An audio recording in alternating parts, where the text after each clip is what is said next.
Sir আসসালামু আলাইকুম। আমার যারা দর্শক আছেন, ভক্ত আছেন, সবাইকে শুভেচ্ছা জানাচ্ছি। স্যার একটা কোশ্চেন, আমাদের সৈয়দ এহসানুল হক তিনি লিখেছেন, স্যারের কাছে আমার একটা প্রশ্ন, সেটা হলো পিসি মানে পল্লী চিকিৎসকদের দিয়ে চিকিৎসা করানো যাবে না, তাহলে একটি উপজেলায় একজন ভিএস দ্বারা কি সকল পশুর চিকিৎসা করানো সম্ভব? আর পিসি কি কোয়াক? আর সব ডিবিএম ডাক্তার কি ট্রিটমেন্ট বোঝে? উত্তরটা জানাবেন প্লিজ। হ্যাঁ, ধন্যবাদ। কি নাম বলেছেন ওনার? এর নাম সৈয়দ এহসানুল হক। সৈয়দ এহসানুল হক। আপনার এগুলো কোশ্চেন, এগুলো আসলে প্রতিটা ইম্পর্টেন্ট কোশ্চেন।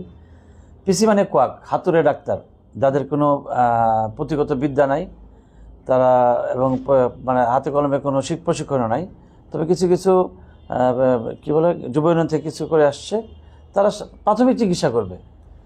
প্রাথমিক চিকিৎসা বলতে আমরা কৃমি ওষুধ খাওয়ানো বোঝাচ্ছি। গরুকে গোড়া কোথাও কেটে গেছে, নট লাইক এরকম যে বড় কোনো চিকিৎসা করবে, প্রাথমিক চিকিৎসাগুলো করবে।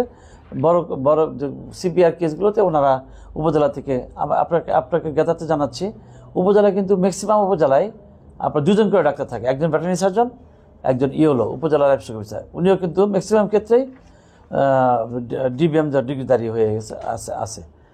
তো একজন ভিএস বা ইওলো দিয়ে যারা হয়তো উপজেলাতে খুব বড় হয়, তাহলে তাদের পক্ষে সত্যি এটা খুবই অসম্ভব। সেই জন্য আমাদের নতুন অর্গানোগ্রামে প্রতি ইউনিয়নে একজন করে ভেটেরিনারি সার্জন আমরা বলে আসছি নিয়োগ দিতে হবে। তো সেটা হয়তো একসময় এটা আমরা আশা করি সে দাবি পূরণ হবে। তো পিসি দ্বারা অবশ্যই চিকিৎসা করাবেন না, কারণ এখানে আপনার আর্থিক লস হওয়ার সম্ভাবনাই বেশি হবে। আর যেটা বলেছেন যে ডিবিএম হলে ডাক্তার, অবশ্যই একজন ডিবিএম ডিগ্রিধারী হইতে হলে তাকে অনেক পড়াশোনা করে আসতে হয়। ওদিকে এসএসসি এইচএসসি সবগুলোই আমাদের সময় ফার্স্ট ডিভিশন ছিল, এখন অবশ্যই জিপিএ 5 পেতে হয়, কারণ ইউনিভার্সিটিতে জিপিএ 5 ছাড়া ভর্তি হয়, বিশেষ করে পাবলিক ইউনিভার্সিটিতে, এবং সবগুলোই পাবলিক। এখনও পর্যন্ত ভেটেরিনারি ইউনিভার্সিটিগুলো সবই পাবলিক, সুতরাং এখানে জিপিএ 5 ছাড়া কেউ ভর্তি হতে পারে না। তাকে ভর্তি হওয়ার জন্য আবার ওখানে তাকে কঠিন কম্পিটিশন করতে হয়। আপনারা জানেন ডিবিএম ডিগ্রি অনেক কঠিন বিষয়, এখানে 13টা স্পিসিস নিয়ে পড়াশোনা করতে হয়। হিউম্যান, যেখানে মাত্র একটা শুধুমাত্র হিউম্যান নিয়ে পড়াশোনা করতে হয়, সেখানে ডিবিএমে কিন্তু 13টা স্পিসিস নিয়ে পড়াশোনা করতে হয়। কম্পারিজন আছে এখানে। তো তবে একটি হইতে পারে, ক্লাসে সবাই তো আর ভালো ছাত্র না, কেউ ফার্স্ট হয়, কেউ লাস্ট হয়, এরকম। তো অবশ্যই যারা ডিবিএম ডিগ্রিধারী তারা অবশ্যই চিকিৎসা বুঝে, চিকিৎসা জানে।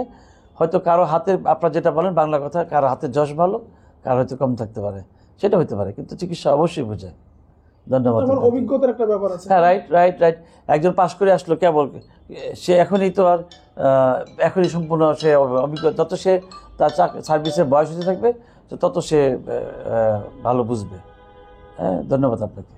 আর কেঁদো না বাংলার কৃষক, ফোটাও মুখে হাসি, তোমরা দেশের আসল নায়ক, বলবে বিশ্ববাসী।